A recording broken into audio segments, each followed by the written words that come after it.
El equipo que integramos desde las cámaras le queremos desear un feliz año 2022. Pedimos hoy por la salud, la alegría y el bienestar de ustedes que nos hacen favor de acompañarnos cada jueves.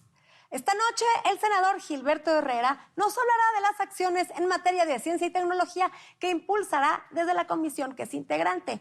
También analizaremos los pendientes legislativos para el 2022 y la importancia de la transparencia en las decisiones legislativas. Comenzamos.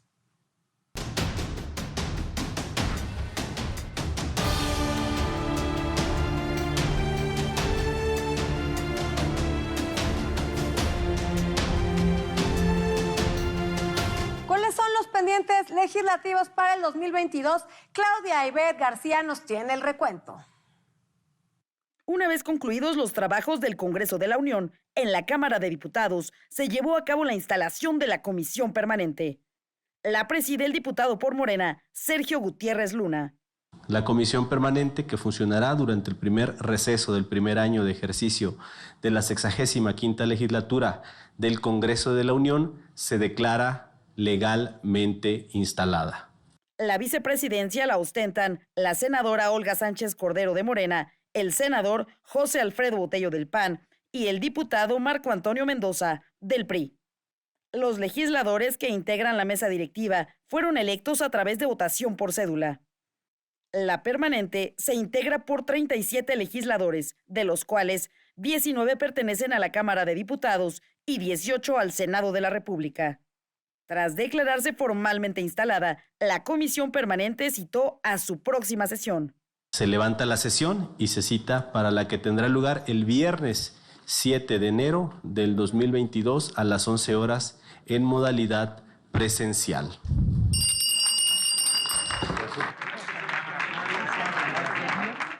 La Comisión Permanente estará en funciones hasta el 31 de enero de este 2022, es decir, sesionará durante el primer receso del primer año de esta 65 legislatura. Desde las cámaras, Claudia Ivette García. Y ahora vamos con la entrevista que nos preparó nuestro compañero Víctor Sánchez Baños. El Senado de la República aprobó la Ley General de Movilidad y Seguridad Vial, que contempla varias medidas para el respeto de peatones, ciclistas y motociclistas fundamentalmente. Sienta las bases para disminuir los accidentes en calles, carreteras, autopistas y otros caminos mediante sanciones a quienes violen la ley. Además, establece controles a la velocidad y al consumo de estimulantes como el alcohol y drogas entre los conductores. Sobre este tema, que afectará la vida de millones de mexicanos, platicaremos con el senador Elicésar Eduardo Cervantes de Morena y representante por San Luis Potosí. Pues mira, comentarte que esta ley surge debido a las incesantes situaciones de accidentes que se realizan por el tema de la vialidad. Ya tenemos 15 estados, los cuales tienen una ley en la cual está autorizada y que ya iban avanzados, entre ellos la Ciudad de México, pero hay otros estados que no consideran la movilidad como una prioridad. Y lo que se logró hacer es que la movilidad ya estuviera a cargo de lo que viene siendo un derecho constitucional. Efectivamente es la movilidad de conductores, de bienes, de servicios, pero también de las personas. Entonces, mucho de lo que nosotros estamos haciendo y lo que nosotros vemos es que las personas sufrían o tienen alguna dificultad en el tema de movilizarse por los transportes públicos ineficientes. Vemos a los ciclistas que no son respetados. Hay algunos estados donde el peatón es primero, pero otros donde los peatones no eran considerados. Lo que nosotros estamos haciendo con esta ley es poner al peatón y al ciclista como en el primer eslabón, y así nos vamos en consecuencia hasta el final de cuentas el transporte vehicular particular. Efectivamente, mira, los motociclistas ahorita en esta nueva ley ya se aplica como obligatorio el uso del casco, tanto para el motociclista como para el acompañante. Y lógicamente Las entidades federativas deberán regular las leyes secundarias, porque lo que cuidamos nosotros fue no sobreregular, no meternos en aspectos que le tocan a las entidades, alcaldías o municipios. Y entonces en ese aspecto lo que ellos van a hacer es regular conforme al uso de estos medios y que puedan ser respetados, que haya condiciones para que los ciclistas puedan estar circulando de manera tranquila y sin correr los riesgos que muchas veces están padeciendo. Igualmente se regula el tema de la velocidad de los vehículos en las vías alternas, que se reduce al 30%, a 30 kilómetros por hora, perdón. Antes estaba considerado en 40 y en las vías rápidas continúa la misma movilidad. Sí, efectivamente, mira, uno de los aspectos que nosotros estamos considerando en esta ley es precisamente que las personas que están ahí deban respetar las normatividades. Hay una de responsabilidad ya donde contempla que efectivamente los ayuntamientos, los gobiernos estatales, los gobiernos federales puedan tener las condiciones y si no se les puede fijar alguna responsabilidad. Pero eso no limita efectivamente, como tú lo dices, a las motocicletas, que las motocicletas, su espacio es un espacio como de vehículo y muchas de las veces lo que hacen es pasarse entre los vehículos, irse por los lados. Un sector, porque también hay organizaciones, hay grupos de motocicletas que son muy respetuosos de las normas, pero sí, gran parte de los accidentes que se producen en la República, lamentablemente, son errores humanos y esas partes las tenemos que regular. Lo que nosotros estamos haciendo con esta ley es poner ya un piso parejo para todos, para que de ahí puedan las entidades poner como prioridad el tema de la movilidad. Alrededor de 300,000 accidentes viales se registran anualmente, donde mueren 4,500 personas en promedio y otras 100,000 resultan con lesiones graves o incapacitantes. Esto lleva a imponer reglas en todo el país en materia de vialidad y movilidad para evitar de que haya más accidentes y también más víctimas. Por ello, en uno de los puntos importantes de esta ley de movilidad, establece límites de velocidad a nivel nacional para zonas urbanas, suburbanas, carreteras y autopistas. En la elaboración de medidas regionales deberán participar autoridades federales, estatales y municipales en forma coordinada. Entre las sanciones que se observarán está el retiro de la licencia a quienes conduzcan bajo los efectos del alcohol, drogas o cualquier otro tipo de estupefaciente o psicotrópico. Otra novedad que definitivamente es digna de ser destacada son las precisiones que hace sobre el uso de tecnologías de la información y la comunicación en el transporte público. Es una ley perfectible, pero definitivamente es un avance notable para evitar que sigamos con niveles elevados de víctimas en accidentes viales.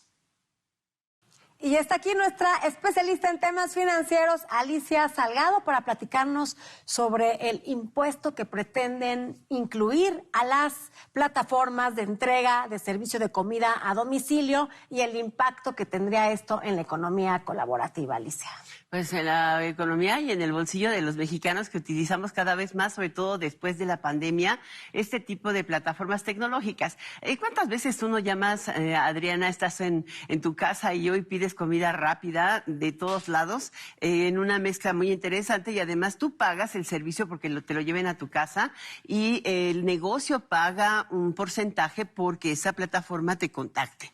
Y se ha vuelto algo muy común. Hoy cerca del 40% de los establecimientos de comida rápida desplazan sus inventarios, su comida a través de estas plataformas. Bueno, pues a alguien se le ocurrió que era una buena alternativa o avenida para cobrar impuestos. Pero es un impuesto injusto y además es inconstitucional. Te voy a decir por qué. En el Congreso de la Ciudad de México y a iniciativa se dicen que del gobierno capitalino se pretende imponer un 2% sobre el monto de la factura. O sea, dicen quienes han estado justificando esto, sobre todo en la tesorería y en finanzas, que con ello van a obtener recursos para mantener la infraestructura que utilizan todas las motos y todos los servicios por ir y venir por la ciudad. No me digas, ¿de verdad? ¿Y los van a utilizar para ello o se están haciendo de una bolsa chica? La verdad es que no puede ser porque tendrían que cobrarle lo mismo a cualquier taxista que utilice una plataforma de contacto, o también tendrían que hacerlo no sé, a todos los sistemas públicos de contacto que también han ido estableciendo ellos. El punto más crítico es que se incrementaría el precio al consumidor. Y dicen que no, que porque se estaría cobrando solamente por la utilidad o el 2% sobre la utilidad de las plataformas. Pero la ley, así como llegó al Congreso Capitalino y lo pretende aprobar Morena o lo pretendió apurar, qué bueno que ojalá se les caiga el 20 que están haciendo algo inconstitucional y cambiando el piso parejo, porque tendrían que aplicárselo también a todas las plataformas de logística. O sea, todos el deliveries que te llevan paquetes a tu casa, que regresan con ellos, o sea, ¿quieren darle en el traste a la digitalización? Pues no, que esta es una ciudad digital y no que esta es una ciudad que impulsa la economía colaborativa. En fin, pues esto afectaría nuestro bolsillo, Adriana. Así es, Alicia, desafortunadamente este tipo de ocurrencias, porque son ocurrencias, siempre van en detrimento al consumidor. Gracias. Muchas gracias a ti. El Congreso de la Unión y los congresos estatales enfrentan grandes retos en materia de transparencia y está aquí Claudia Ibet para platicarnos sobre el tema. Hola Claudia, ¿cómo estás? Adriana, buenas noches, un gusto saludarte. Uno de los mayores reclamos de la sociedad mexicana a su clase política es la transparencia. Por ello es importante reflexionar sobre cuáles son los principios que debe seguir un parlamento que aspira a ser transparente. Primero, nuestro Congreso de la Unión, es decir, la Cámara de Diputados y el Senado de la República, así como los congresos locales, nos deben garantizar a la sociedad mexicana un derecho básico, el acceso a la información. En México, de acuerdo con la más reciente encuesta nacional de calidad e impacto gubernamental del INEGI, alrededor del 90% de los mexicanos perciben en su entorno actos de corrupción. Es en este contexto en el que nuestros congresistas deben considerar que impulsar una política de datos abiertos es indispensable para que cualquier persona pueda informarse de manera oportuna y precisa de lo que está sucediendo en el Parlamento local y en el Congreso de la Unión. Un sitio web parlamentario actualizado en tiempo real es una de las mejores y más necesarias prácticas para fomentar el acceso a la información. Otra manera de transparentar lo que sucede en el Congreso es a través del uso de redes sociales que den cuenta de manera concreta y oportuna de lo que sucede en plenos y comisiones, así como de votaciones, órdenes del día y actividades parlamentarias. Debido a que el principio de transparencia se encuentra estrechamente vinculado con el de participación ciudadana, también es importante que hablemos de parlamento abierto. Nuestros representantes deben entender que la transparencia y el acceso a la información permiten que la sociedad civil conozca lo que está sucediendo en la vida parlamentaria de su país y, por lo tanto, pueda involucrarse. Es de esa manera como se fomenta la participación ciudadana y se da paso a que diversos grupos de la sociedad sean escuchados y tomados en cuenta en congresos federales y locales. El Parlamento abierto permite que una pluralidad de voces sean escuchadas en los más importantes foros parlamentarios. Finalmente, no debemos dejar de mencionar que un aspecto determinante para seguir fortaleciendo la transparencia y el Parlamento abierto es la innovación tecnológica. Deberá seguir siendo incorporada y adaptada al funcionamiento de nuestros congresos. Recordemos que a inicios de la pandemia fueron incorporadas herramientas que permitieron dar paso a los trabajos parlamentarios vía remota. Se lograron incluso votaciones a distancia de manera ordenada y debidamente reglamentada. Será importante que se continúe fomentando la innovación tecnológica para que la rendición de cuentas de nuestros legisladores, la transparencia y el Parlamento abierto, Adriana, sean cada vez mucho más eficientes en México. Así es, Claudia, desde esta plataforma de Desde las Cámaras seguiremos impulsando este Parlamento abierto. Gracias. Gracias. Vamos a un corte comercial y no se vaya porque a nuestro regreso estará con nosotros el senador de Morena, Gilberto Herrera, quien nos va a platicar sobre las acciones que está tomando en materia de ciencia y tecnología para impulsar desde la comisión que es integrante. Entonces, la importancia es el cambio de política que se debe de dar y se está dando y que lo vamos a reflejar en la ley. ¿Sí? La ley debe de alguna manera forzar a la industria pública, que todavía es del gobierno, a que invierte en tecnología.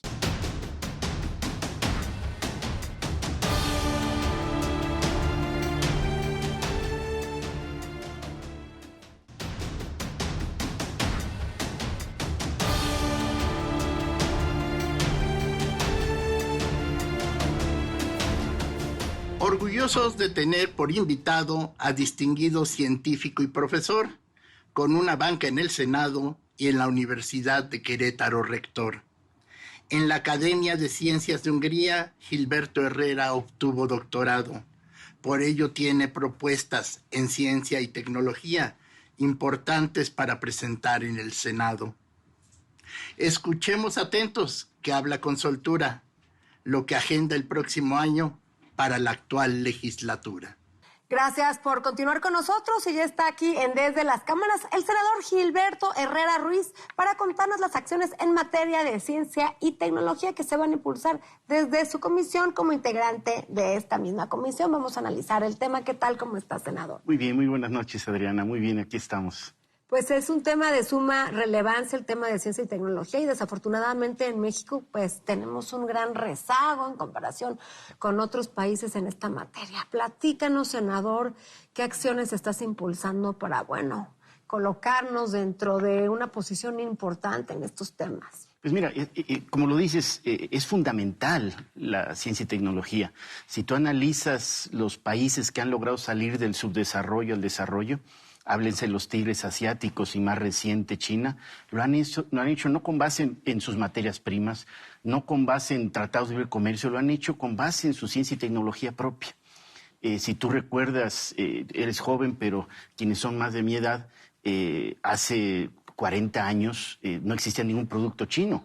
O sea, ni celulares ni nada, y actualmente estamos en esa etapa de que, pues, además de, antes eran baratos, ahora ya además son competitivos y de alta tecnología. Entonces, esa es la importancia que debe ver México. Si México quiere generar un desarrollo económico mayor, tenemos que entrarle a ese tema tal como lo mencionas. Y entonces, la ley de ciencia y tecnología, que muy pronto se estará trabajando y discutiendo en ambas cámaras, se trata de ver a este tema no como un gasto, que así se ha visto, ¿sí? O sea, cuánto hay que invertirle, etcétera, sino realmente como una inversión y que signifique una catapulta para el desarrollo del país.